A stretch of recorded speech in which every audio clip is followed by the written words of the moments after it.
All right, so today we're going to revisit the foundation building process or template. Um, this is a process that came to me over many years building several businesses and ministries. And I was kind of forced to kind of put it in a concise template instead of me just going and starting things. There was a huge demand to help people around the world to set up sport academies. And COVID hit, and I wasn't able to go and visit as planned to, be hands-on, just being there and helping them to develop a sport academy. So I was kind of forced to develop a training template to train online multiple leaders at the same time.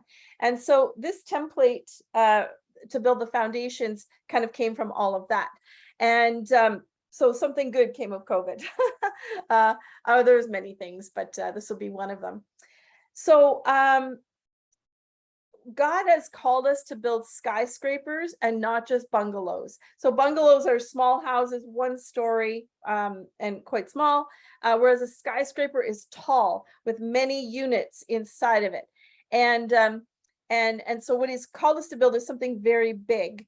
Now, if you're building the foundation of a bungalow, you might just put down a concrete slab and build the house on top of it. So it's not going to be it doesn't have to be very deep into the ground. The foundation doesn't have to be very deep in the ground, and it only has to be the size of the house itself, right? But for a skyscraper, if you've ever seen a skyscraper being built from the ground up, they have to dig really deep into the ground to pour the foundations, right? And it also it's wider than the base of the building, right? And deeper. The concrete has to be thicker. The rebar or the metal bars inside the concrete would have to be there. Whereas they wouldn't have to use rebar necessarily in the foundation of a bungalow. So the foundation building process is it's the most important part of the building, right? If the foundation is weak, then the building, the skyscraper is obviously not going to last, right? So I have a PowerPoint that I will pull up. There we go. All right. So building the foundation. So I've picked this graphic here. I particularly liked this one because, well, we're going to read in scripture. Actually, you'll see why I picked that graphic. All right, so we're building skyscrapers, not bungalows. So this is this graphic captures the entire foundation building process or template. All right, so we start with what I call the foundation of relationship, this red platform here. So the foundation of relationship, and that's what we're going to go into detail today about. And then next week we will talk about the cornerstone, because you have the foundation, then you have cornerstones, right? Anchoring everything down. So we have a cornerstone of equipping, and what that means is training, right? You need to have the right training to move forward, otherwise you won't get very far. All right, and then we have the spiritual cornerstone. And what that means is a prayer strategy. It means you have to do the healing and deliverance, like the inner healing and deliverance. Otherwise, you won't get very far. And then, and also included in the spiritual cornerstone is a prophetic apostolic foundation. It has to be apostolic and prophetic led. All right. Then we have the planning cornerstone. That's about having a plan, a business plan. That's about thinking ahead about what supplies you're going to need. It means a complete written plan, like Habakkuk 2:2 says, have a written plan that it can be taught for generations. All right, then we have the resources cornerstone. And what that means is now you need to have the money, the land, the equipment, the, whatever it is, other supplies you need to build it. And once you have all of these in place, then you have your strong foundation. All right. So as I said, we're going to go into the relationship platform today. All right. So chapter 1, platform of relationship. So let's talk, how does this relate to scripture? We always have to make sure everything is, goes back to scripture. So Matthew 7:24-27, building on a solid foundation. Anyone who listens to my teaching and follows it, it is wise, like a person who builds a house on solid rock. Through the rain, though the rain comes in torrents and floodwaters rise and the winds beat against that house, it won't collapse because it's built on bedrock. But anyone who hears my teaching and doesn't obey is foolish, like a person who builds a house on sand. When the rains and the floods come and the winds beat against that house, it will collapse with a mighty crash. So what God is saying here is that he has given us principles. He's given us blueprints, like he's given us the 14 mountain blueprint, right? He's given us principles and values and even dimensions, right? When he gave Noah and Solomon the dimensions of how to build what they were building, respectively. When we build according to his design, it will withstand the storms and not be washed away like sand. All right.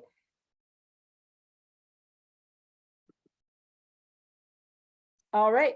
Revelation 21:18-21. Now, this is going to quantify why I picked this particular graphic. Well, it's one of the reasons. The city, so this is John, this is the book of Revelation. This is John having an open vision or being transported into the future. And he's seeing what the future holds. He's seeing the New Jerusalem. All right. The city was pure gold, clear as crystal, and its wall was made of jasper. The 12 foundations of the wall were adorned with every kind of precious stone. The first was jasper, the second sapphire, the third agate, the fourth emerald, the fifth onyx, the sixth carnelian, the seventh chrysolite, and the eighth beryl, the ninth topaz, the 10th chrysoprase, and the 11th turquoise, and the 12th amethyst. The 12 gates are 12 pearls, each gate made of one pearl, and the street of the city was pure gold, clear as crystal. All right. Quite opulent, quite spectacular, quite very hard to comprehend. But I want to read this from the literal lens. I believe it's literal. But let's read it from another perspective. Let's look at the number 12. Right, it says up here in the second sentence, the 12 foundations of the wall were adorned with every kind of precious stone. All right, 12 prophetically or biblically represents perfect government. All right, that's what that number represents. Perfect government with 12 councilmen. All right, well, they're people, 12 people. All right. So we have here the 12 foundations, 12 people. And where I'm going with this is, I believe that what he's saying is, we are the foundation of the New Jerusalem. I believe that's what he's saying. Okay, this is how another way I'm interpreting this, other than the literal. I believe, as we know, with God, there's so many facets to everything he says. And I believe, and let's take this a step farther. He sees us as his most precious creation. Of all things he's created, he sees us as his most precious, his children. All right. And so think of like emeralds and onyx and carnelian and topaz, and these are all, and turquoise, all very precious stones and gems, right? I believe what he's saying is to us that we are the foundation, right?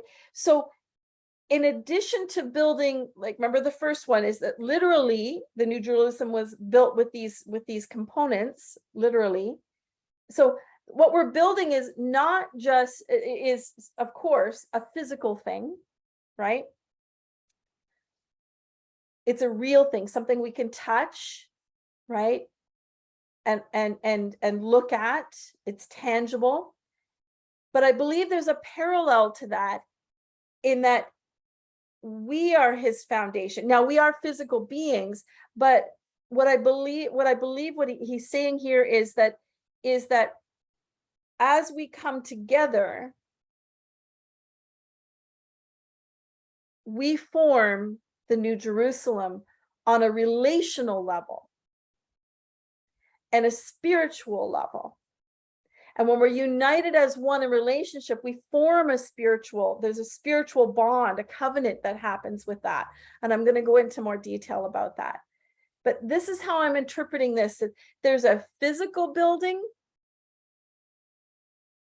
or, Hesed kingdom, sustainable villages. There's something physical we're building, but there's also something spiritual and relational about it. And it's a relationship with one another and with him, of course. All right. And that's why I chose this graphic. You can see the foundation. This golden temple or palace here, that you can see it on the top, right? And then the lower levels here. And then here we see down here, the foundations are all the same precious gems that were mentioned here in Revelation 21:18-21. All right, let's open our thinking to that. What does that mean for us today? Let's look at Mark 2:22. And no one puts new wine into old wineskins, for the wine would burst the skins, and the wine and the skins would both be lost. New wine calls for new wineskins. Now, Proverbs 10:5 says, know the season you're in, and a wise man you will be. And First Chronicles 12:32 says, it speaks about the men of Issachar. They knew how God was moving in that season, and they moved with him, right? So what this is saying is, we are in a new era, right? Things have changed. We are in a new era. And we know throughout time, there have been many eras. There was an era of the kings. There was an era of the gospel. There was an era of silence, when no one heard from God, right? So we know throughout time there are different eras or seasons, and we know that now we are in a new era. We're in a new season, and God is moving differently right now. And so we want to be like the men of Issachar, right? Issachar was one of the tribes of Israel, and move alongside, aligned with God. We're not going back to our old ways that we've been living the rest of our lives, our living life, anyone that's alive today. We're not going to live like that anymore. We're now moving differently, right? And so we need to kind of unlearn almost things that we've learned in the past, right? Because we're realizing now, there was so much corruption in the education system, corruption in the church, corruption in business, and like the ways we learned, even though we're Christians, we're still immersed in the world. And now it's time for a new wineskin. So we need to build new, right? So we cannot build on old foundations. Let's talk about in a physical sense first. All right. So let's say, people are saying, well, there's this village here that we can go to, and we can use that existing village. And I want to say, guys, and this is what the Lord has shown me, the blueprint, the 14 Mountain blueprint is new land in rural areas, new land, new wineskins, because we need to start fresh on a new foundation. Now, here's the thing. If there is a village, let me just think through before I say it. Let me talk it through first.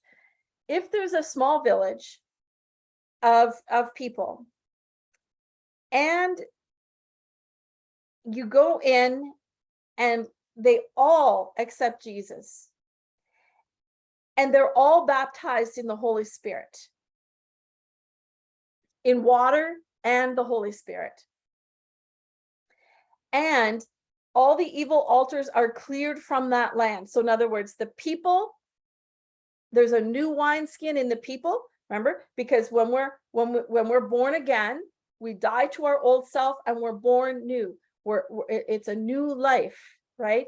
So that's a new wineskin. So we've got the people are okay to work with. Now let's look at the land, because there'll be altars and sin on the on the land based on what's happened there in the past. There is we can pray and tear down the evil altars on that land, thus making it new land, born again land. And well, actually, I'm going to retract that. I don't think land can be born again, but it's cleansed. It's washed clean, and we can start fresh. So biblically, that's, you think of in Kings and Chronicles and the 2 books of Samuel, where there was an evil king and then a good king, and then the good king came and he took down all the Asherah poles and cleansed the land and everything was good. But then an evil king came and all the altars went back up, and so on and so on. There is a way to pray down any evil, and it doesn't have to be a physical altar, although it often can be, but it can be just a spiritual altar. All right, so enough on that. So basically, it is possible to build in an existing village, but there's a lot to be done before we can start building to make it a new wineskin. But other than that, the direction I've gotten from the Lord is to start on new land in rural areas. Okay, let's move forward. I want to say also here, actually, before I go on, is we need to be thinking new. We're not building the old way, right? We need to not think about what we've been taught in the old ways. We're building fresh and new. So a lot of this is, I've heard even people saying, I don't know about this, Kate. What are you saying? This is weird. And I'm like, this is what God is saying. And so let's just obey, right? And we need to remember, we need to unlearn some stuff, even that we've been taught in the church, right? There's so much religion and legalism in the church. Corruption has even infiltrated the church. And I mean, we see the fruit of that, with, sexual immorality, control, judgment, and so on and so on. All right. So I think that's enough on that. All right. So platform of relationship. All right. Here are the scriptures to back this up. All right. Jeremiah 2:9. I'm not going to actually read all of these, but I'll just talk about them. Jeremiah 2:9. Nehemiah was given men to rebuild the wall. So Nehemiah's job, if you'll remember, he was released by the king and the queen to go back to Jerusalem and rebuild the city. Right. Well, Nehemiah's particular job was to rebuild the wall around the city. He didn't rebuild the temple. He rebuilt the wall. So he was given men to do that. Right. He was given a team, people to do that.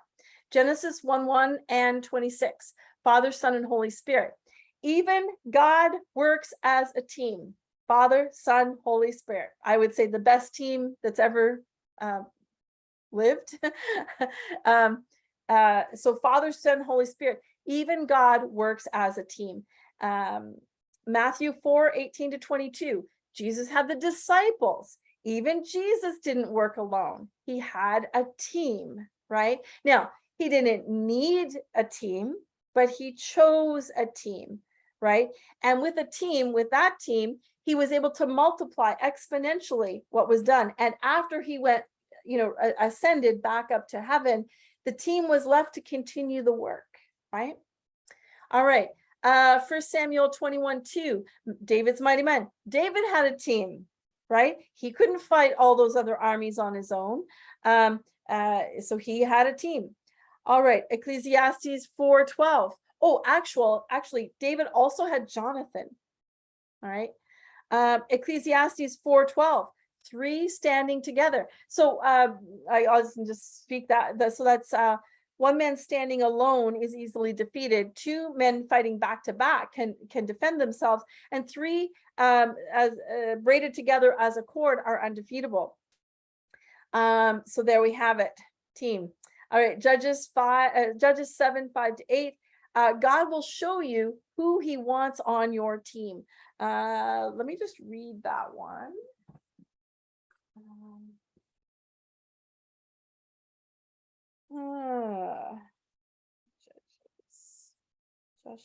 Judges 7.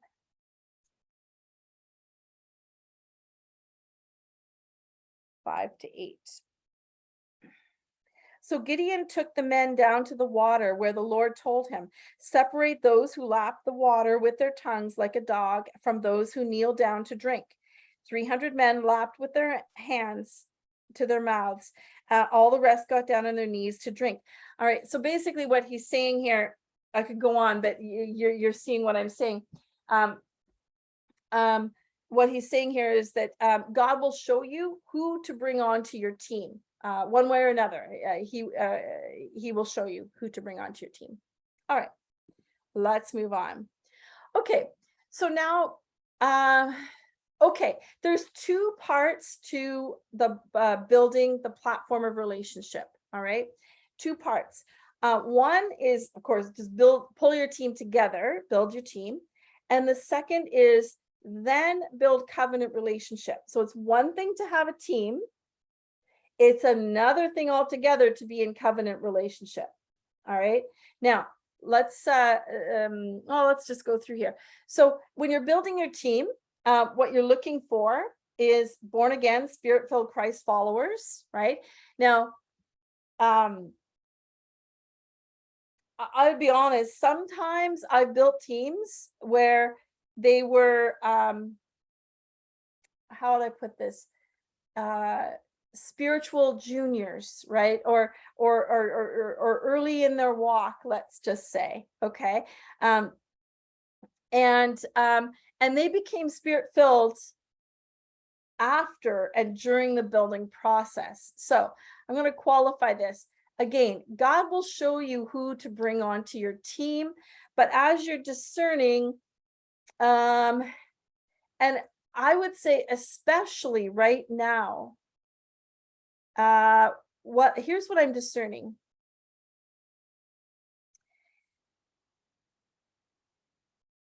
The children and young people, what I mean is anywhere from children to young adults, so 20 somethings, they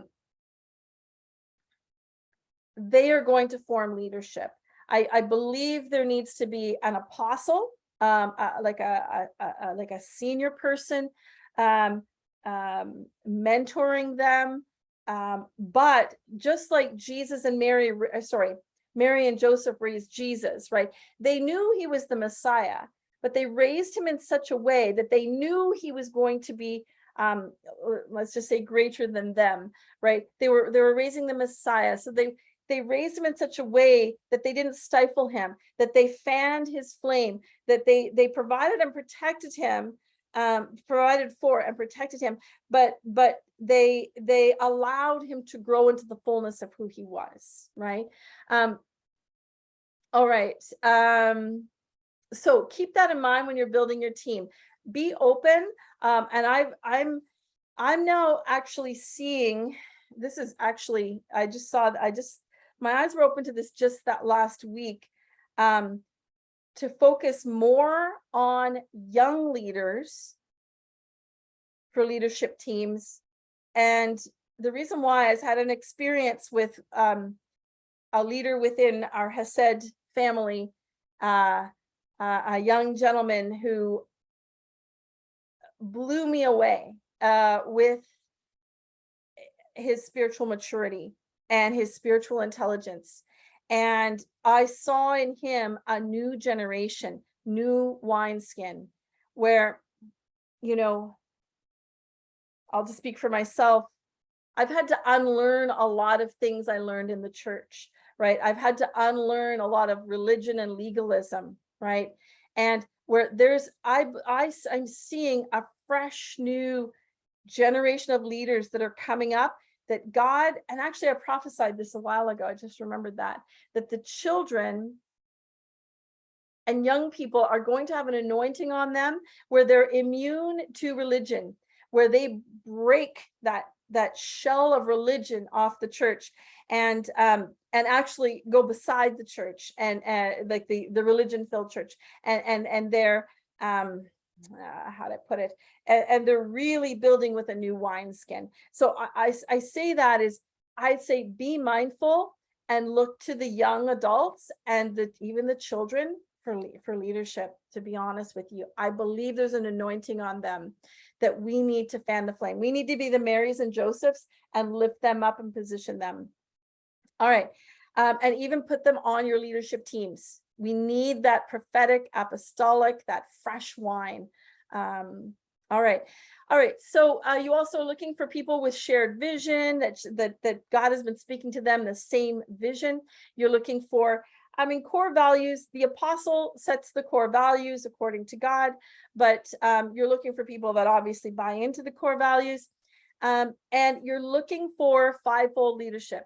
All right, so the apostle, the prophet, the evangelist, teacher, and pastor, according to Ephesians 4:13.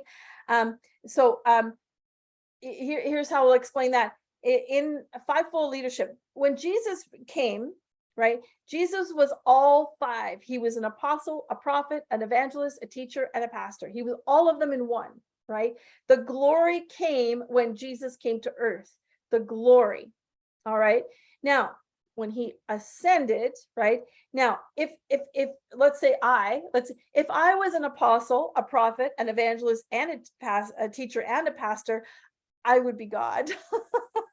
Right? He created us to be in teams, this is our talk for today. He created us to be interdependent. He created us to be parts of the body, right? And so what that means is, together these five form the glory of God. When you have a team of the fivefold, and each one is functioning in a mature, healthy way in their gifting and interdependent on one another, the glory comes. And I say this is happening. The best example I can think of is, I think there's two examples. One of them is Heidi Baker in Mozambique, Africa. And the other is at Bethel Church in Redding, California, where the first I learned of this, they've written a lot about this fivefold gifting of leadership, but they actually wrote about it because they experienced it. So the apostle is Bill Johnson, who's considered a general in the faith. And I can't remember who, Chris Valentin is the prophet. Danny Silk is the pastor. No, I think the pastor. And I can't remember who the other two are. But anyway, as soon as they had everything except for the pastor. And when Bill Johnson wisely sought out a mature, a spirit-filled pastor and plugged him in, the church exploded. That church exploded, and they've been raising people from the dead. They've been healing the blind, the sick. Just so many miracles coming from that church. And they attribute it to the fivefold leadership. They were intentional about it. So I invite us all to seek out, pray for God to give you each of the five. All right. And for me, I always look for somebody who's already doing it in some way, right? They're trying and they're failing. I love it when people are trying and failing, right? That's awesome. Now we have to qualify failing. Failing means you just haven't achieved it yet. That's okay. So that they're already trying, and they're not just sitting around waiting. They're trying to do it. All right. So that's build your team, right? And I'm going to go into a little more detail, but that's a summary of that. All right, the second part is develop covenant relationship with your team. All right, this is where you go deeper. All right, so you can have a team that functions on a very well on a surface level, right? But when the storms come, they fall apart, right? And the storm could come to your kingdom, right? Or it could come to one of them individually. So I'm seeing that a lot lately. Storms have come to even some of our people, right? And they've had to back away. Sorry, guys, I'm going to turn this off. Gosh. Wow. So the storm has come into their life and they've pulled away, right? As opposed to drawing closer to the family for support, they've pulled away. And so covenant relationship is the glue that sticks us together. And I think I actually spoke on that a few weeks ago, the stickiness, right? The stickiness of the blood, right? The covenant, blood is the covenant exchange, and blood is sticky. It sticks us together. All right. So let's use the example of David's mighty men in 2 Samuel 23:15-16. I'm going to use I'll just tell the story of that. Is David, they were sitting and David says, I'm really thirsty. And so two of his men crossed over enemy lines to get water and bring it back for David. And then he said, oh, how dare I drink this water when it was you that risked your lives?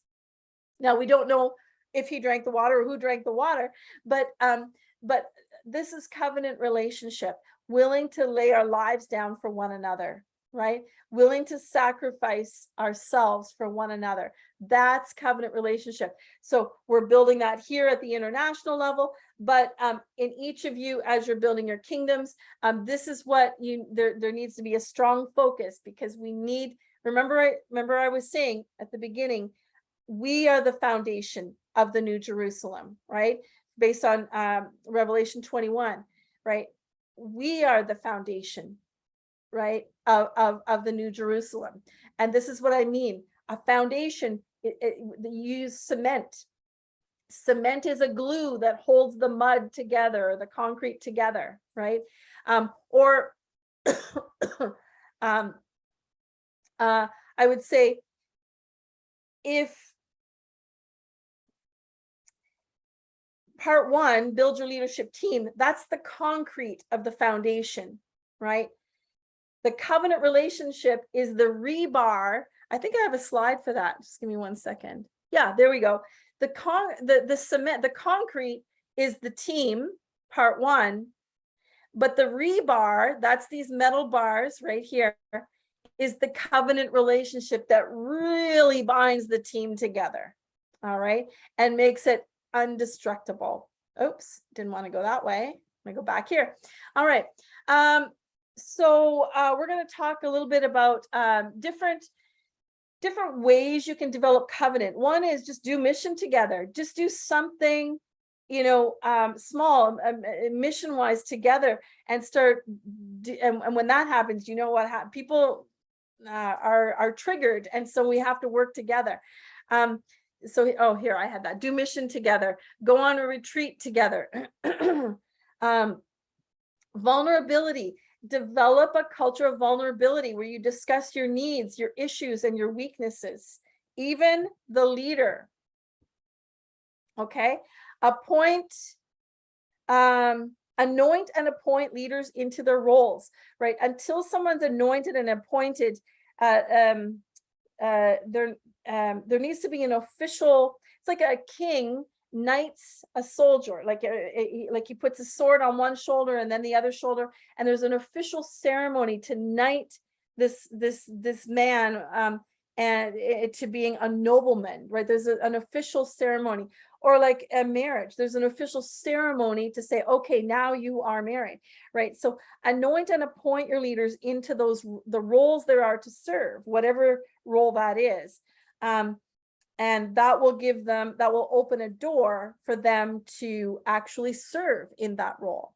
And also, kind of on a cognizant level, there's an understanding, oh, this person's job is to do this. That person's job is to do that. Everybody understands what their roles are. All right. Another exercise I've done is bless their names. This was really powerful. I've done it for a little while, actually, is look up the meaning of their names. And then bless that over them, speak that over them. And I've done it, I always do it in a team meeting where I go one by one and I speak the meaning of their name over them and bless them in that and activate in that and prophesy over that. And I want to tell you, it is powerful. So I highly recommend that as well. I did pass over this one. There's different ways you can assess the personalities, the callings, the spiritual gifts in each person on your team. And I find this another powerful way for a team to understand one another, to say, oh, this is why you do this all the time. Oh, that's why you do that all the time, right? And we understand one another as instead of being, how to put it, instead of miscommunication or misunderstanding one another, when we break it down and we understand, we go, oh, God created you that way. Oh, and it's different than me. Oh, okay, I understand now. And then we become gracious with one another, understanding, and that's what these exercises do. I would always do them in a group way. So, for example, let's just take.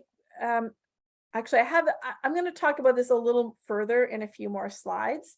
I'll break it down even more so you'll understand. But and I have the websites for you to use as resources for these different assessments. So there's DISC. I can't remember what that stands for. Oh, yes, I do, but I'll explain it later.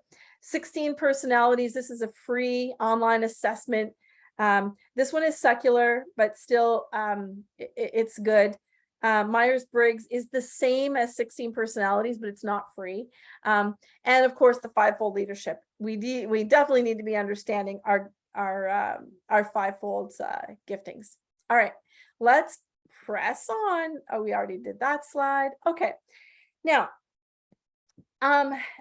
it's important on a team to develop team economy. All right, economy is the exchange of one thing for another thing, or giving and receiving. That's economy. All right, now let's look at a financial economy. When the dollar stops moving or the currency exchange stops moving and people stop spending in a country, the economy collapses, right? Or weakens, or maybe even collapses, right? When there's lots of spending and lots of movement of the currency, then it's a healthy economy, a thriving economy.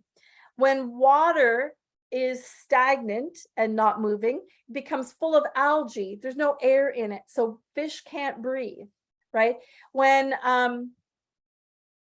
blood isn't moving in your body, you die. Or if your veins are constricted or blocked, then your blood flows slowly and you don't have as much energy, you're not as healthy. But when your blood is flowing really well, you're healthy. So the kingdom is about movement, right? And let's take water. Let's go back to water, for example.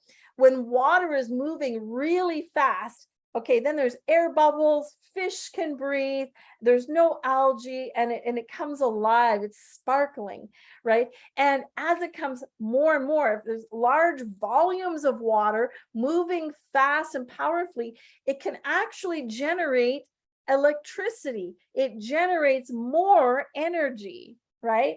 In a team, you want, I've just picked here the fivefold, right? In a team, I mean, this could be a sports team. Right? Let's just take a sports team, for example. Let's take soccer. All right. So if you got on the field, if your coach is just pouring into the athletes, so he's giving, but the athletes are not respecting him, or not listening to him, or ignoring him, then that coach has no effect, right? And the team is in disarray on the field, right? It's not a healthy environment.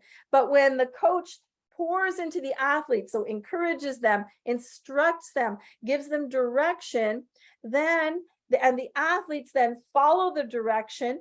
They encourage the coach, thanks coach, and they implement the direction. Now we have a thriving team economy, and that team's going to thrive, right? Now, and then as you as each the coach and each of the players improve their skill level, then you're of course really high functioning. All right, so in a leadership team, it's the same thing with the apostle, prophet, teacher, pastor, evangelist, right? Is if the apostle were constantly giving into the team, constantly giving, but let's say the evangelist was not showing up to meetings, and they're out there just evangelizing, right? And he brings people in to the, kingdom, or we're not going to talk about church. We're going to talk about our specific situation. Is bringing people into your kingdom, right? But there's no relationship between the apostle and the evangelist, because the evangelist isn't showing up for meetings. Then and so the evangelist doesn't understand what she is bringing people into. Then all these people are showing up, and the people here are saying, but these people have a calling for an entirely different ministry. Why did you bring them here? And you know what I mean? There's disconnect and disarray in the function of the team. Or let's say, let's pick another one. The pastor. Okay, so let's say the pastor. How would this work now? Well, we could just say the pastor isn't even. Oh, I know. Let's say the pastor isn't being activated, or what do I call it? Isn't being activated or employed or engaged. That's the word I was looking for in the team. And he's just kind of sitting in a corner, not being used in the team or engaged in the team. What will happen is the evangelist is going to bring all kinds of spiritually, immature people in, or sick people into the kingdom, but there's nobody to pastor them back to health, right?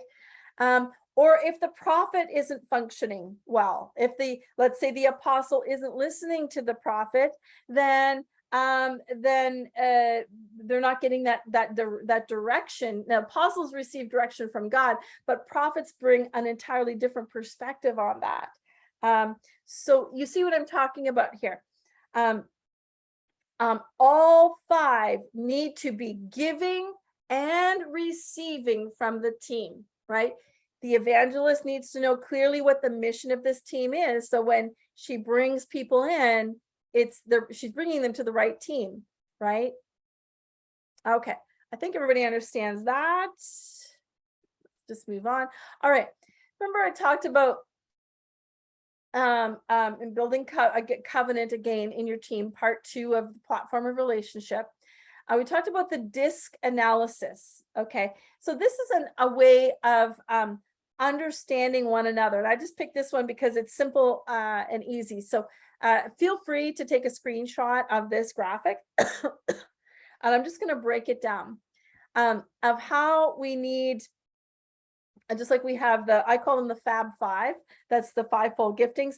But here's another way of looking at it is 4 different personalities: the dominant, the influencer, the steady, and the conscientious. All right, let's break this down a little bit. And you need to have all 4 on your team. All right, so and when you how to put it, usually the most well, they're all misunderstood.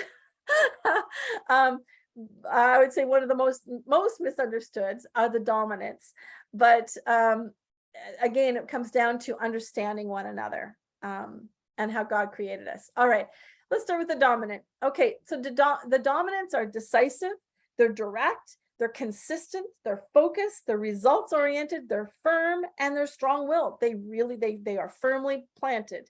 All right.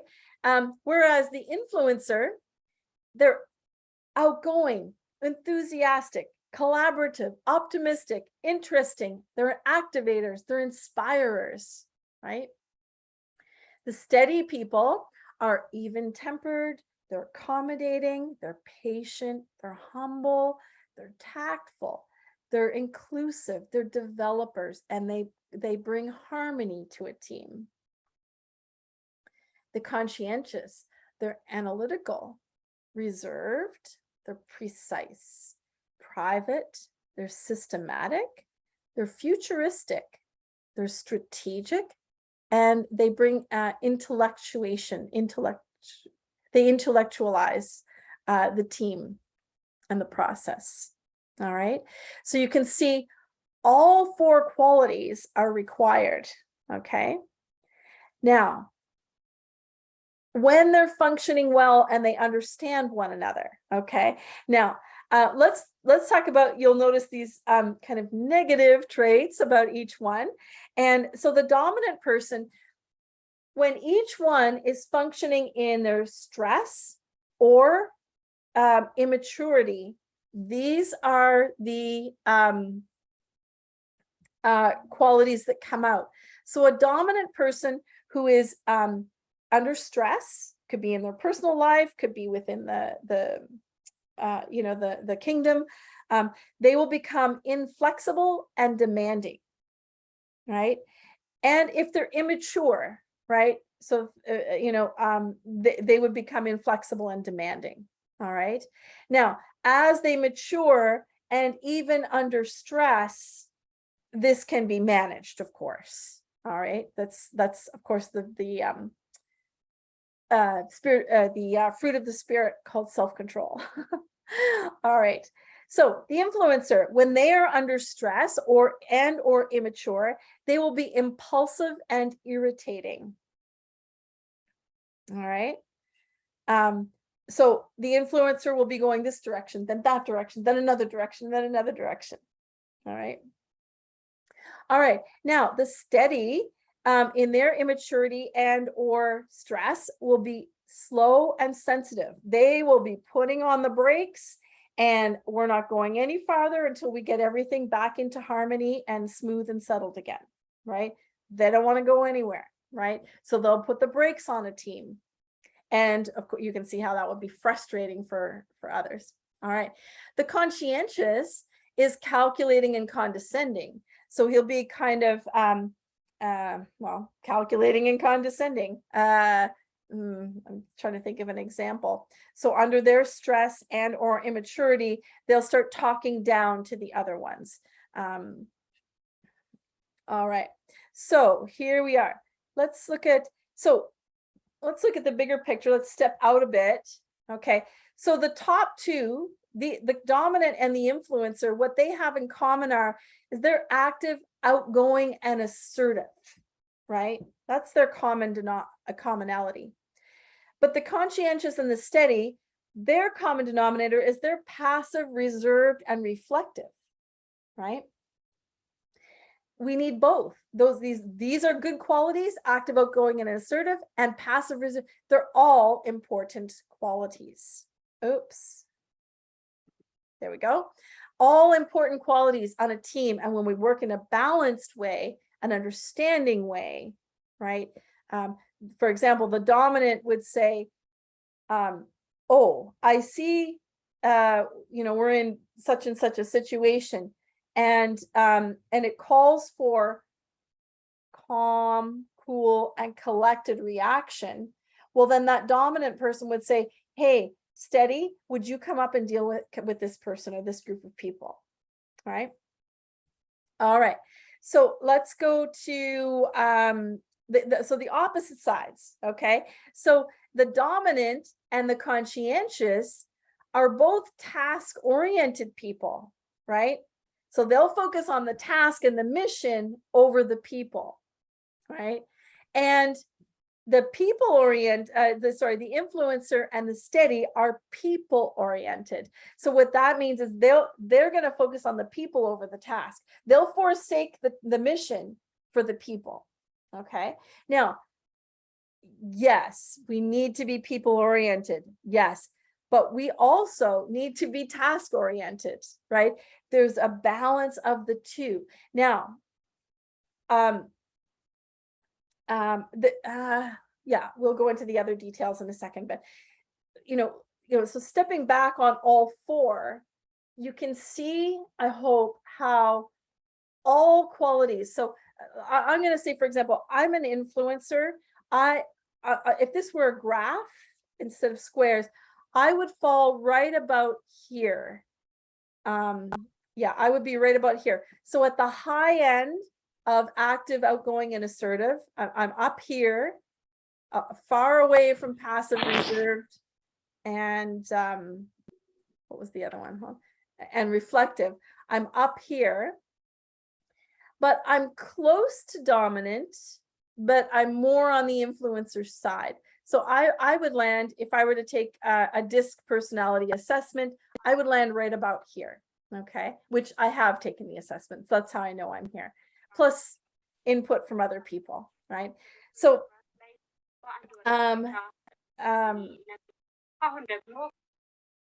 all right. So how to put it? So now my understanding, I know when I'm building teams that I need to be mindful of making sure we have conscientious and steady people on a team to balance me out, right? Because I can be very intense. I can be impulsive and irritating, right? I know sometimes if I'm kind of functioning a little closer to this side, inflexible and demanding, I know I could be that. So I know I need to listen here when necessary. All right. So let's see here. Let's compare this to a soccer team. Let's say we're playing in this, game number one, we're playing a very aggressive team, and that's very strong. Yeah, it's just a very aggressive team. Then as a coach, I'm going to put players on the field that can handle aggressive play, right? I'm not going to put the players on the field that are a little more less physical, that they break down in physical play, right? So I'm gonna put those players on the field. But in game number two, right, I may put, we're playing a different type of team. I'm gonna put, maybe we're playing a very tactical team. Then I'm going to adjust the players I put on the field, or I might even move them around in different positions on the field depending on who we're playing. So you can see in any situation, a wise leader is going to first make sure there's balance in the whole leadership, but in different situations is going to activate and call up certain people to manage certain situations. All right. Let's just finalize this because I love this DISC assessment. And actually, see, where do you fall in this? This is a key. Where do you fall in it? And maybe it helps you understand why other people on your teams behave the way they do. All right. So let's go to the dominant. So the dominant, their talents are used on the team to drive toward results. We need results. We need fruit, right? So that's their role on the team. The influencer, their talents are used to motivate to take action, right? That would be more my role. in a team is motivating people to take action. That's what my position on the field is. All right. Down here we have steady. The steady is their talents are used to build and maintain relationships within the team. Now, if the dominant and the influencer are constantly like movement oriented, right? Like getting things done, like let's go, go, go, go, go, right? People get worn out, right? And so and this would be, if I would say usually the pastors, like if I were to pull in the fivefold, the pastors are usually the steadies. And so they come in and they kind of counsel the people in, so that their wellness is there, so they can advance, because we want to be advancing. All right, and so the studies are the glue that holds everybody together. All right, conscientious, their talents are used to gather and process information. Well, that's important on a team, right? Yeah. All right. Now, yeah, a few more commonalities. So the dominant is fast-paced and outspoken, just like the influencer, fast-paced and outspoken. They're in common, right? But the dominant is questioning and skeptical, which is the same as the conscientious, questioning and skeptical. The conscientious is cautious and reflective, the same as the steady, cautious and reflective. But the steady is accepting and warm, the same as the influencer is accepting and warm. So can you see how they're all knit together, right? In different ways, different complex, different facets of each personality are all knit together. Again, as we're functioning in health with one another and maturity with one another. Now, the first step in moving towards health and maturity within a team, understanding the information, understanding the teaching of this. So like I say, take a screenshot, even within your own team. There are online free assessments for DISC, and you can do them with your team. It's fun. It's fun to do these things, and you will notice your team advance as you do so. All right. So here's another aspect to developing covenant in a team. I love this. When you risk sharing what hurts the most in the presence of someone or someone's who will not invade you, or overpower you or abandon you, you can discover within yourself what Jesus called the pearl of great price, your invincible preciousness in the midst of your fragility. I want to say, I'll just use a real life example here. All right. Now, the pearl of great price, he says, don't give your pearls to the pigs or they'll trample on them.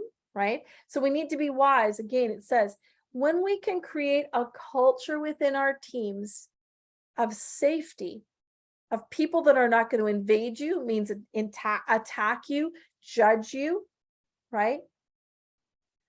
Or try to fix you, or opposite, just abandon you. Then you've created a culture of vulnerability, right? And so I'm going to give a real life example. There was a young man from,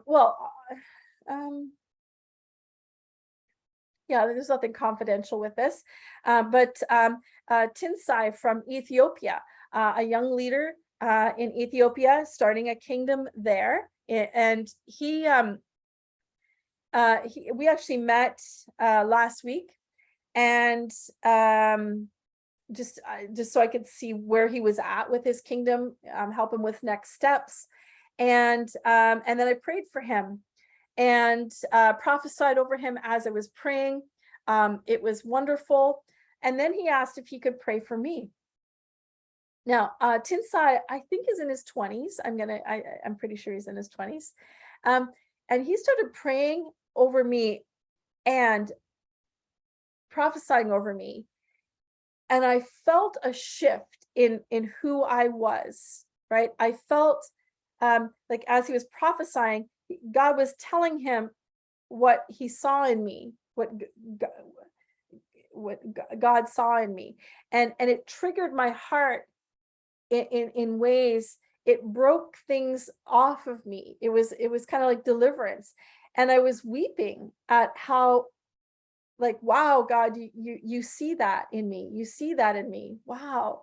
And it opened my heart, and the flood of my heart came out. And because we had created in that meeting, we had created a culture where we could share the pearl of great price with one another. There could be vulnerability. He's young, I'm older, and you know, uh, even though I'm the leader for Hesed International, and I was mentoring him, he was ministering to me very effectively, right? And so there was a vulnerability there. And so even as senior leaders, when we can demonstrate vulnerability, when we can demonstrate that we can, that pearl of great price culture, it cements relationships, right? So over the weekend, God revealed to me more about Tinsai and his role within Hesed. And but that wouldn't have happened if I hadn't have been open and vulnerable to him praying for me, and allowing God to open my heart through him.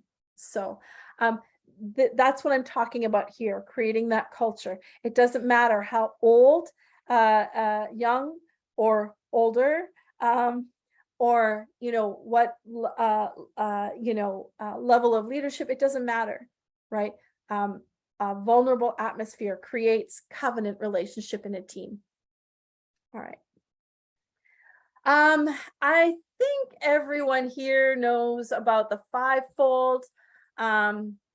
Just a quick review. Well, let's just go through it. Understanding the fivefold. So the apostle is the visionary, right? They're the blueprint carrier. They're strategic. They can see the problems in an organization and they will work to fix it. They're pioneers. They start things, they engage people, they build teams to make mission happen. They're very futuristic and they think in a heavenly realm. This is my calling, my gifting. They think in heavenly terms, are often very misunderstood definitely by the world, and oftentimes even people within the church.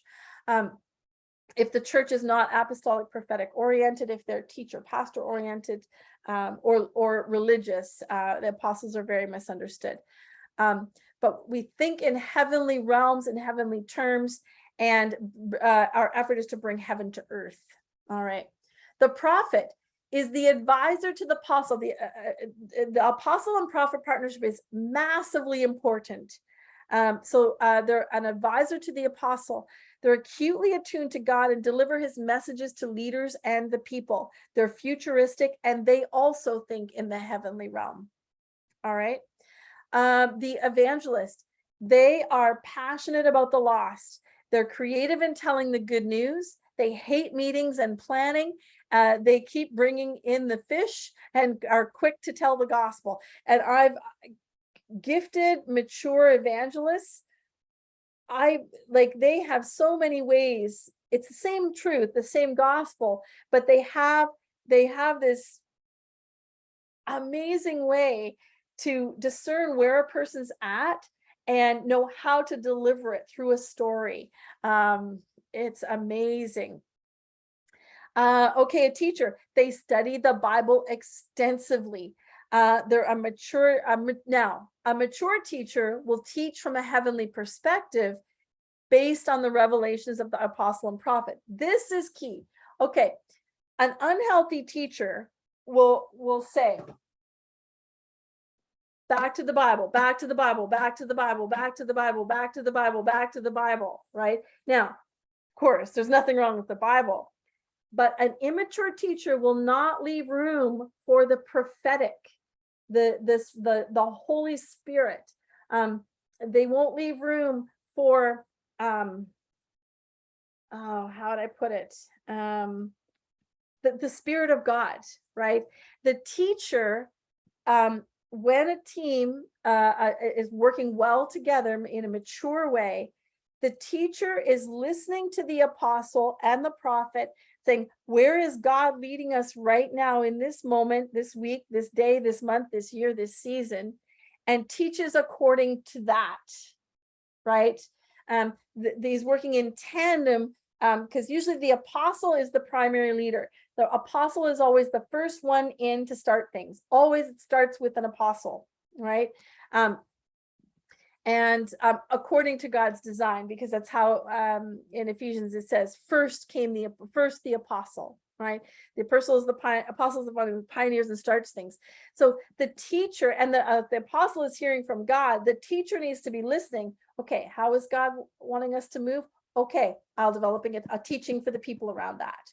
They must work together. Same with the evangelist, like I mentioned before. Evangelists must listen to the apostle, understand the direction of this this time and the direction for this particular kingdom, and bring in people appropriately, right? Okay, and then of course the pastor has deep compassion for care of the people. They're empathetic listeners. They know everything that's going on with each and every person. They do think in an earthly realm, but that's not in a negative way. I'm not talking worldly. I'm talking earthly. They're the boots on the ground, right? So they're how do I put it? They're caring for the people that are on the ground here today, right now. Right? Where the apostle and the prophet are thinking so far in the future, they can't think about the people here on the ground right now, right? That's what I mean by thinking in the earthly realm, okay? Not in a worldly realm, the earthly realm. They're taking, and the same with the teacher. They're listening to the apostle and the prophet going, oh, okay, I see where we're going, okay, I need to make teachings according to that. The pastor saying, okay, I see where we're going, but we need to take care of these people so they're healthy enough to move into what the apostle and the prophet are doing. All righty. So here we go. You can take a screenshot of these. Actually in our Facebook group, I'll post them in the comments as well. These are websites you can use to go with your team to do these analyses of what your personality is. So 16 personalities, they're all free. 16personalities.com, anthonyhilder.com with the fivefold leadership test. 123test.com. Oh, this is the DISC personality test here. 123test.com. Yeah. So feel free to use those and have fun with that, right? I love doing them because for me, it helps me understand myself better. Oh, this is why I always do this. Oh, this is why I always struggle with that. It helps me understand myself, and it helps me understand other people. And it also helps me understand how to lead teams. All right. Okay, just a few fun little videos.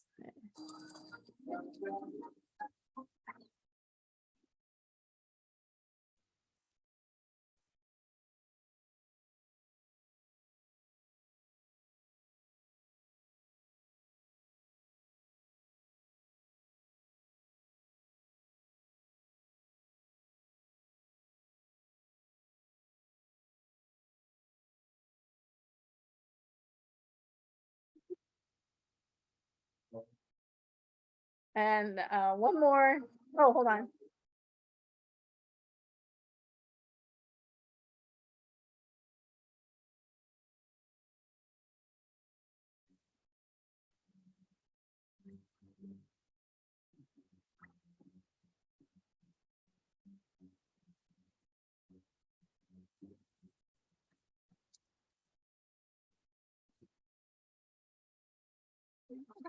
It's limited to traveling groups. Stay with us. All right. Oops. There we go. So just to keep you fun little videos that kind of illustrate the power of teamwork. All right. So let's just do a bit of a review.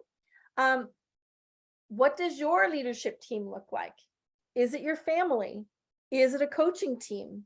Right? If you've started a sport ministry and are transitioning to, building a full Hesed kingdom, maybe you're using your coaching team.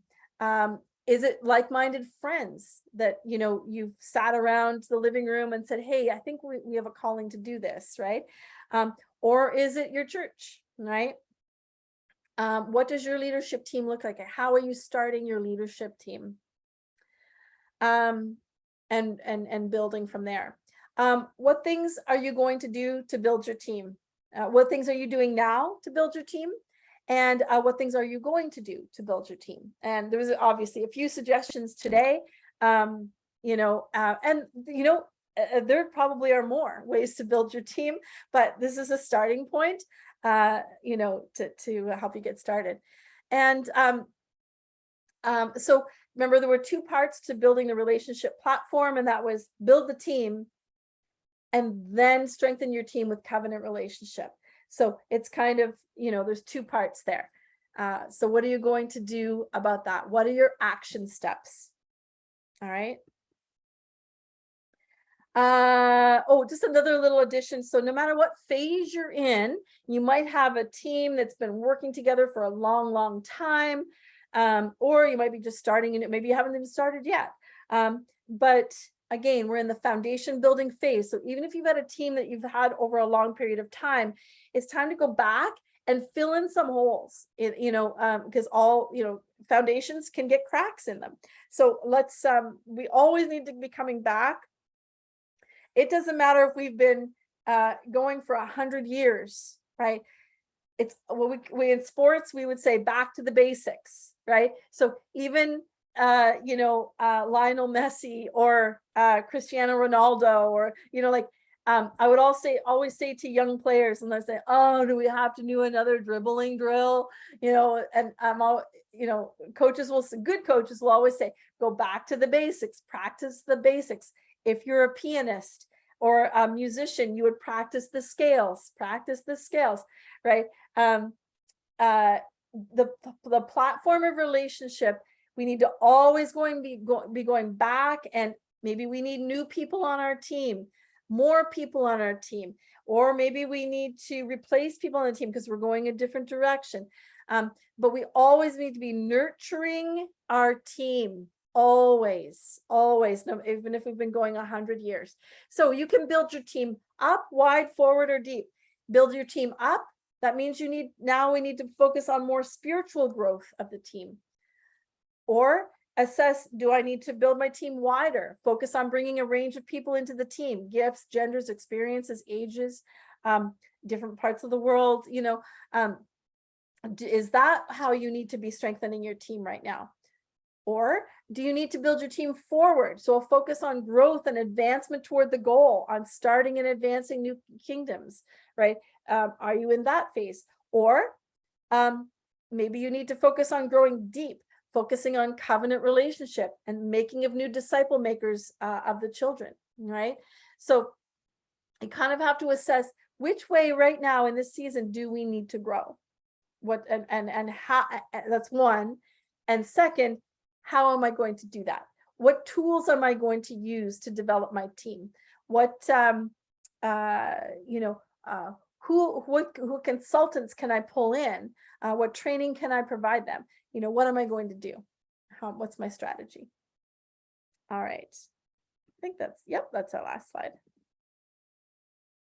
Awesome. So okay, I'm going to end the recording and then we'll take questions.